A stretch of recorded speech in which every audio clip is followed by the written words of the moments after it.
Hey guys, and welcome back to my weekly reading vlog where every time I finish a book, I hop on the camera and let you know my thoughts and feelings about it and then let you know what I'm going to be reading next. And it's also Saturday because it's been that kind of a week. But I at least did finish something, and that is Superman Dawnbreaker by Matt De La Peña, the fourth book in the DC Icon series. So this is a young adult story, and obviously it's following Clark Kent, but he is out in Smallville, and something happens, and it's a little hinky, so he decides to investigate with his best friend Lana Lang. And as they dig deeper, they find that actually this problem is bigger than they could have ever known, and our Clark Kent needs to take care of it. So I will say, going in, you should know two things. First off, is that this definitely reads on the younger side of a young adult. Don't go in expecting like complex, well-developed stories. It definitely reads much younger. And number two is that this is still a Superman story. So if overpowered heroes, like lots of superpowers and smart to boot, is not your thing, please don't read this. Because that's what Superman is. And honestly, at this point, you can't even like really deviate from that too much without a ton of backlash from the fans. So like just go in knowing that it is a very typical Superman story in that way. But I ended up giving this 3.75 stars, rounded up to 4 on Goodreads. And so here's the things that I like. I liked that this was actually Clark Kent coming into some of his superpowers. So he is already strong and fast and didn't really feel pain and all that kind of stuff. But this is where he first starts having to deal with like laser beam eyes and frost breath and some of that kind of stuff, as well as like everything else intensifying and getting more strong, I guess, stronger. But he also does not know that he's from another planet. So he has all this stuff happening and he doesn't know why. And we do get to see him finding out, which is a very interesting part of this story. I like that the struggles he has is really more with himself and his brain. He doesn't fit in and he knows it. And I think that for people who have not been fundamentally on the outside of humanity, this is going to seem like very pity party, very not quite interesting to read. But for anybody who's really struggled to fit in with society at large, I think that this is going to honestly hit home in some ways. I like that. So, in addition, his other mental struggles that he has to deal with is that, like for example, he's got a competitive streak, so he ended up having to quit football, not because like he's so strong and fast that people would figure out his secret, even though they definitely would have, but because he's so strong and fast and has this competitive streak that he literally can demolish any of his teammates, and he does injure one of his teammates and pretty drastically. And so at that point he's just like, I can't do this. This is not okay. I'm not going to hurt people, right? And so I did actually really like that. I love that immigration takes a center stage in this story. It's a very current kind of issue, but one of the things that Smallville is dealing with is, I don't remember, a stop and search, I think it's called, bill, where like the police could just stop and search anybody. And they have a large Mexican population in the town, including a number of people who are undocumented. And so like there's a lot of racial kind of injustice talk in this. But again, because it's on the younger side of young adult, it doesn't get super in depth, like really into the complexities of any of the issues. So I'm glad it was included, but also like, I wish it could have been more. But I do like that it's included because this is something that Clark Kent was able to relate to, because he is an immigrant. It's from another planet, but he is an immigrant as well. And so we did get to see him like really connecting with that type of that struggle in with some of the people in his community. And I really, really like, and he was able to relate to it. So I really like that, because I do think that this is the Superman story was just, it's like, can't anybody see the connection that like he would totally be down with immigrants, like, because he is one. Anyway, so those are all, and then like I do like his best friend Lana Lang. Um, she was great. Gloria Alvarez was also great, another character. But they were all kind of undeveloped, including Clark Kent himself, which again, if you just kind of think of it as a young adult, it makes more sense. The big problem I had, and it was just silly, like Clark doesn't know how to fight, and so his first fight he doesn't know what to do. His second fight he does some little things, and it's a little bit better. But by his third fight, he's like kicking the crap out of him. Like I'm like, you can't know.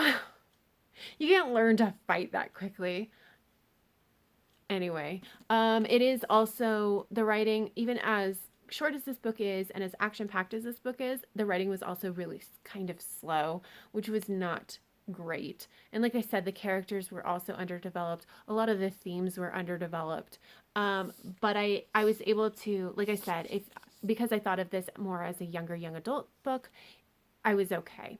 And then the last thing I do need to mention, because I know that some people do care, Matt de la Peña has been accused by multiple people of sexual harassment, including taking advantage of the power dynamic between him being a teacher and them being students.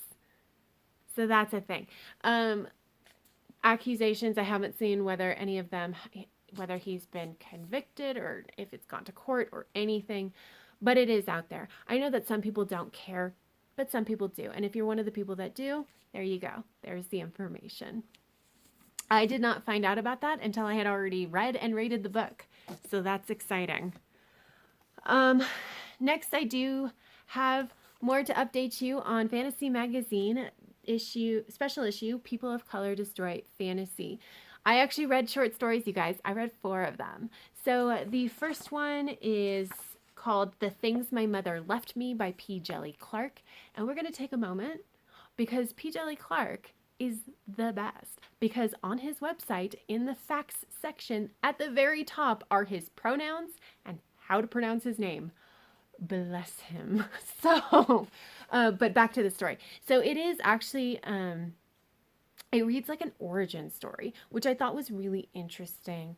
The setup itself, I did also really think was interesting, weaving in, there's like a magical kind of circus, and I thought that that was really cool.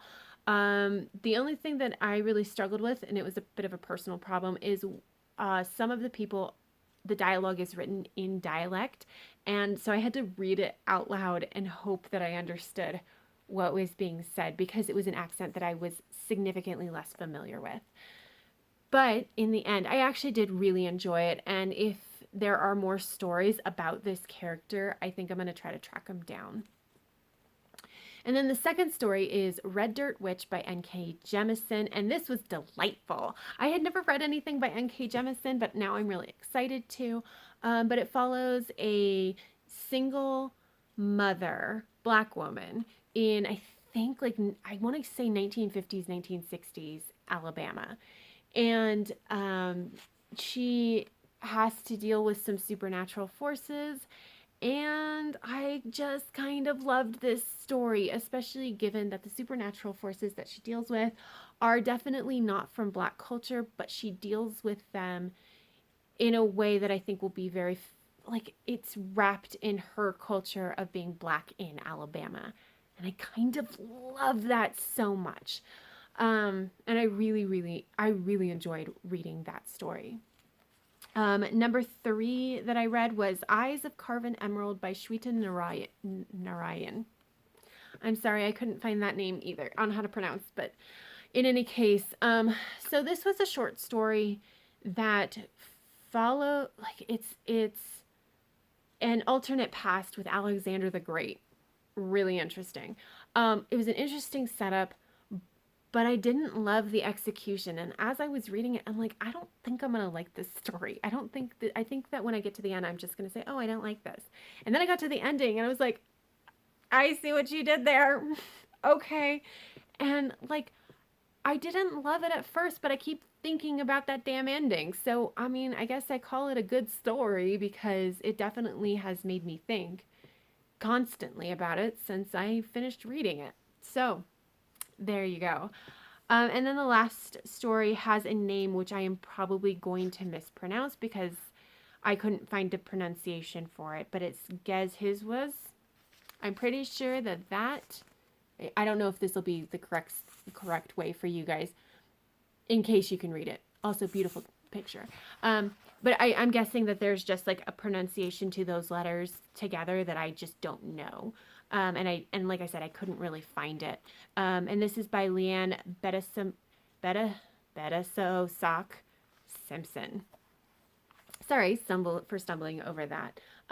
But this was also a really interesting story in how it was executed. I ended up at the end not really loving it, like it just wasn't for me. But I like how it was executed in that there's a story within a story, and it's basically an old